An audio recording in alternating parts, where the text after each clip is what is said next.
Hello students, welcome to Jaspal classes. तो आज हम कर रहे हैं सामाजिक विज्ञान की पुस्तक लोकतांत्रिक राजनीति का पाठ नंबर 1, लोकतंत्र क्या, लोकतंत्र क्यों। इसके अंदर हमने हमारे वीडियो पार्ट फर्स्ट जो बनाया था उसके अंदर हमने आपको इसके कीवर्ड्स और मेन पॉइंट सारे क्लियर करवा दिए थे। तो आज हमारा पार्ट 2 है वीडियो का। तो आज हम इसमें करने वाले हैं 1 अंक वाले प्रश्न और 3 और 5 अंक वाले प्रश्न। ठीक है, अगर आपको इसके प्रश्न उत्तर अच्छी तरह टोटल क्लियरली समझने हैं तो वीडियो को पूरा अंत तक देखिएगा। और अगर आपने हमारे चैनल को सब्सक्राइब नहीं किया है तो कर लीजिए हमारी आगे आने वाले अपडेट्स के लिए। तो आइए हम स्टार्ट करते हैं 1 अंक वाले प्रश्न। हमारा फर्स्ट प्रश्न क्या है, कोई एक अलोकतांत्रिक कार्य लिखिए।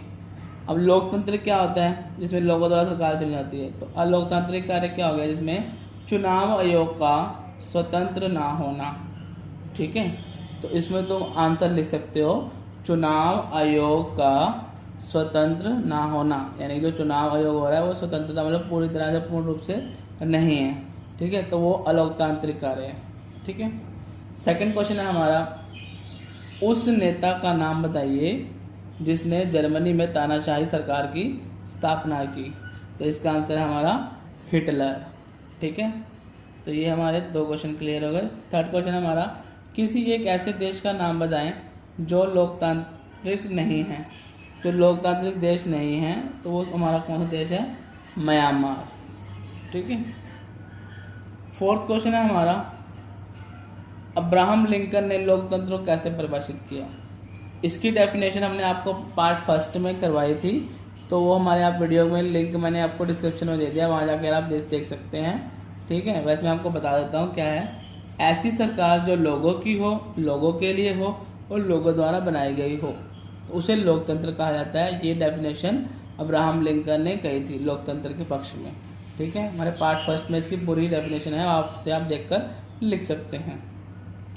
फिफ्थ क्वेश्चन है हमारा, निम्नलिखित में से किस ने अक्टूबर 1999 में पाकिस्तान में सैनिक तख्तापलट की अगुवाई की थी। इसका मैं आपको कीवर्ड से अब करवाए थे, उसमें मैंने आपको इसके बारे में बताया था। तो कौन है, इसका आंसर क्या है इसका, फर्स्ट है इसका ऑप्शन है आसिफ जरदारी, सेकंड है नवाज शरीफ, थर्ड है परवेज मुशर्रफ और हमारा फोर्थ पॉइंट है शौकत अजीज़। तो इसका आंसर है हमारा परवेज मुशर्रफ। ठीक है, सिक्स्थ क्वेश्चन है, लोकतंत्र में अंतिम निर्णय लेने की शक्ति किसके पास होनी चाहिए। तो इसका आंसर है हमारा जनता, क्योंकि जो लोकतंत्र सरकार होती है तो जनता के द्वारा चली जाती है ना। ठीक है, सेवंथ है हमारा, निम्नलिखित में से किस देश में केवल शासक दल ही चुनाव लड़ सकता है। तो इसका आंसर है मैक्सिको। ऑप्शन है इसके नेपाल, पाकिस्तान, चिली। तो इसका आंसर है मैक्सिको, जिसमें क्या होता है, देश में केवल शासक दल ही चुनाव लड़ सकता है, यानी जो शासक है वहाँ का उसी के दल के जो लोग होते हैं वो चुनाव लड़ सकते हैं और कोई दल इसमें शामिल नहीं होता। ठीक है, एट्थ है हमारा, सऊदी अरब में समाज के किस वर्ग को वोट डालने का अधिकार नहीं है। तो इसका आंसर है हमारा ये महिलाएं, वहाँ पे जो महिलाओं को वोट देने का अधिकार नहीं है सऊदी अरब में। ठीक है, नाइन्थ क्वेश्चन है हमारा, इनमें से कौन सा लोकतांत्रिक कार्य है। तो आइए हम पढ़ते हैं। फर्स्ट पॉइंट है स्वतंत्र न्यायपालिका, समानता का अधिकार, प्रजातंत्र। तो ये तो तीनों ही पॉइंट हमारे हैं लोकतांत्रिक कार्य। स्वतंत्र न्यायपालिका होनी चाहिए, न्याय होना चाहिए, समानता का अधिकार, सभी को इक्वल अधिकार मिलना चाहिए, प्रजा का तंत्र, जनता का तंत्र। ठीक है, तो ये सारे तो इसके पॉइंट हैं। तो इसका हमारा आंसर क्या है, इसका ऊपर के सभी यानी सारे पॉइंट इसमें इंक्लूड हो जाएंगे। 10th क्वेश्चन हमारा है, निम्नलिखित का मिलान कीजिए। तो ये मिलान वाला क्वेश्चन है। तो फर्स्ट पॉइंट है हमारा फिजिक। ठीक है, इसमें पॉइंट दिया, राज ने अपने अधिकार छोड़ने पर सहमति दी, सैनिक तानाशाही की समाप्ति, मूल निवासियों के वोट का मूल्य अधिक, बौद्ध पार्टी और राष्ट्रीय जनसंसद। तो जो फिजी है इसका हमारा है थर्ड पॉइंट। आप वैसे इसके यहाँ नंबर्स भी लिख सकते हैं, मैं आपको मिला के बता रहा हूँ। फिजी है हमारा थर्ड। यहाँ पे क्या होता है, मूल निवासियों के वोट का मूल्य अधिक होता है उनके वोट का। ठीक है, हमारा जो इसका ख है यह है नेपाल। नेपाल में क्या है, राज ने अपना अधिकार छोड़ने पर सहमति दी, इसमें है ये यहाँ राजा ने, ठीक है। ग है हमारा चीन, चीन का हम किससे मिलान करेंगे, इससे राष्ट्रीय जनसंसद, चीन में राष्ट्रीय जनसंसद है इसलिए, ठीक है। ग है हमारा इसका पॉइंट घ, चिले, चिले हमारा है सेकंड पॉइंट, सैनिक तानाशाही की समाप्ति, और सैनिक तानाशाही तो वहाँ पर समाप्ति हो गई, तो ये चिले से मिलाएंगे, एक सारे कंट्री उसमें नाम है। तो हमारा ड पॉइंट है इसका सीरिया, सीरिया में क्या बहुत पार्टी है, तो इससे मिलाया जाएगा, ठीक है। तो ये हमारे इसके 1 मार्क में भी पूछ सकते हैं ऐसे, और मिलान में भी एग्जाम में आ सकते हैं, ठीक है। तो ये हमारे 1 अंक वाले प्रश्न यहाँ पे हमारे क्लियर हुए। अब हम करेंगे इसके 3 और 5 अंक वाले प्रश्न। अब ये हमारे 3 और 5 अंक वाले प्रश्न, ये हमारे 10 प्रश्न हैं, हमें इसमें क्लियरली पूरे चैप्टर को दोबारा समझने वाले हैं। तो ये वीडियो पूरा आप देखना जरूर, ठीक है। और लाइक एंड शेयर जरूर करना अपने दोस्तों को, ताकि वो भी इस चैप्टर को समझ सकें। फर्स्ट क्वेश्चन है हमारा, क्या नेपाल 2005 तक एक लोकतांत्रिक देश था? अपने मत के पक्ष में दलीलें दीजिए। तो आइए हम इसका करते हैं आंसर। तो इसका आंसर है हमारा नहीं था। अब इसकी जो दलीलें हैं वो देने से पॉइंट लिखने हैं। पहला पॉइंट क्या हमारा, नेपाल में लोगों के द्वारा चुनी हुई सरकार नहीं थी, क्योंकि जो लोगों द्वारा चुनी हुई सरकार वहाँ पे नहीं थी इसलिए। दूसरा क्या, नेपाल का राजा राजघराने में पैदा होने के कारण शासक बनता था, कि राजघराने पैदा हुआ उसी को शासक बना दिया, ठीक है। तो ये इसकी कुछ दलीलें थी। सेकंड क्वेश्चन देखते हैं। फर्स्ट हमारा यहाँ क्लियर हो गया, सेकंड की ओर बढ़ते हैं। सेकंड क्या है, क्या म्यांमार एक लोकतांत्रिक देश है? अपने मत के पक्ष में दलीलें दीजिए। तो इसमें भी हाँ ना में जवाब देकर इसकी दलीलें बतानी है। तो दूसरे का आंसर भी इसमें हमारा क्या है, नहीं, क्योंकि म्यांमार में सैनिक शासन है। दूसरा, शासन के फैसलों में लोगों की कोई भागीदारी नहीं है, यानी कि लोगों को कोई भागीदारी नहीं होती, ये शासन का फैसला है। और जो कोई सैनिक अधिकारियों के विरुद्ध बोलता है उसे जेल में डाल दिया जाता है, क्योंकि वहाँ पे क्या है, सैनिक शासन है, सैनिकों द्वारा, ठीक है।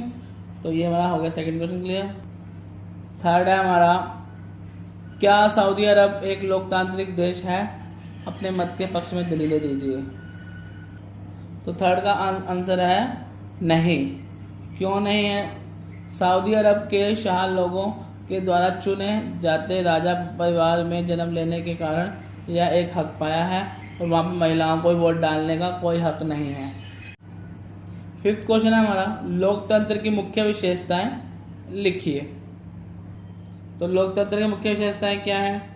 फर्स्ट है हमारा, प्रमुख फैसले निर्वाचित नेताओं के हाथ, यानी कि जो नेता चुने गए होते हैं उनके हाथ में होते हैं। स्वतंत्र और निष्पक्ष चुनावी मुकाबला होता है, ठीक है। एक व्यक्ति का वोट एक मोल होता है। कानून का राज और अधिकारियों का आदर होता है, और शासन में भागीदारी का सबको समान अवसर होता है, यानी एक जैसा अवसर होता है, ठीक है। तो ये थी हमारी लोकतंत्र की विशेषता है। तो हमारा सिक्स्थ क्वेश्चन है इसका, अब एक व्यक्ति एक वोट एक मोल से क्या अभिप्राय है? जैसे कि हमने इसकी विशेषताएं पढ़ा था, ठीक है। अब इसको हम पढ़ते हैं। तो सिक्स्थ का हमारा आंसर है, फिफ्थ क्लियर हो चुका है। सिक्स्थ का आंसर है, लोकतंत्र में प्रत्येक व्यक्ति नागरिक का एक मत होना चाहिए, और प्रत्येक वोट का एक समान मूल्य होना चाहिए, ठीक है। कि एक व्यक्ति द्वारा एक वोट डालना चाहिए और एक मत होना चाहिए, ठीक है। यहाँ पे लोग नहीं है, लोकतंत्र है, और व्यक्ति की इधर मात्रा, ठीक है। तो ये था एक वोट मोल एक व्यक्ति द्वारा, ठीक है। सेवंथ है हमारा अगला, लोकतांत्रिक सरकार की प्रमुख या मुख्य विशेषताएं लिखिए। पहले तो लोकतंत्र की विशेषताएं थी, हम लोकतांत्रिक सरकार की विशेषताएं हैं, ये दोनों में फर्क है, ठीक है। तो सेवंथ का हमारा आंसर है, लोकतांत्रिक सरकार की प्रमुख या मुख्य विशेषताएं। फर्स्ट, नागरिकों को भाषण देने और विचार व्यक्त करने की पूर्ण स्वतंत्रता, यानी कि कोई भी नागरिक भाषण दे सकता है, कहीं भी अपने विचार को प्रकट कर सकता है, ठीक है।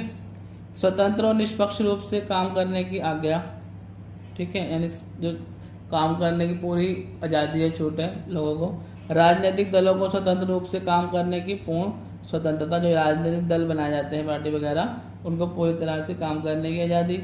मजदूरों को व्यापारिक संघ स्थापित करने की पूर्ण स्वतंत्रता, जो मजदूर संघ अपना स्थापित करते हैं उनको पूरी आज़ादी बनाने की। और प्रेस को पूर्ण आज़ादी, यानी मीडिया को, ठीक है। तो ये थी लोकतंत्र सरकार की मुख्य विशेषता है।